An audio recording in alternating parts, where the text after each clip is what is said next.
Hey everybody! So today we're going to work on finding the volume of irregular shapes.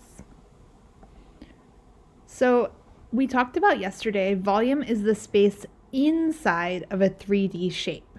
So it's how much stuff you can fit inside of that shape. And we learned yesterday that it's pretty easy to calculate the volume of something that is rectangular, like this rectangular box, using the depth, the width, and the height. And as you probably noticed, you can pick any direction to call width, depth, or height, right? Because if you flip it over, suddenly the height might be going along the side. You just want to make sure you're measuring the 3 different dimensions. So I want to measure how wide it is, how deep it is, and how tall it is. And once I know that, I can say my depth is 4, my width is 4, my height is 3. And when I multiply those numbers together, 4 times 4 times 3 equals 48. And I remember to use units. So if it's 4 feet, and 3 feet, then it's 48 square feet. So that's how we figure out the volume of a rectangle, or not a rectangle, but a rectangular prism is the fancy word, a box.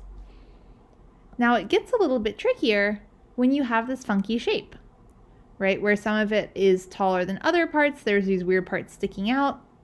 So when you have a shape like this is called an irregular shape. So there's some possible strategies we can try to figure out the volume. One thing you could do is break it into pieces. So you could figure out the volume of that top piece and the volume of that bottom piece separately. So I could see that this is going to be 3 times 3 times 2, and this would be 4 times 4 times 2. I could also build it with blocks, so using those blocks that I gave you guys, and see how many blocks it takes me. Or you can come up with your own strategy. I saw some really creative strategies in math group yesterday that you could use to solve this.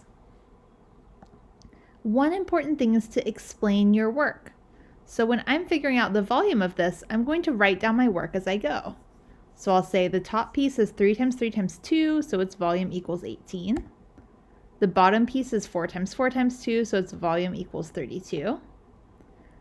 And I added them together, so I'd show my equation and I'd show my total, including a unit.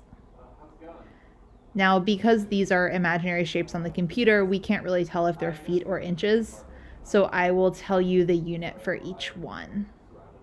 We always say square because we're talking about 3 dimensions of space here. So each of these is like a square foot. So let's try it out. Make sure you show your work. Let's get started.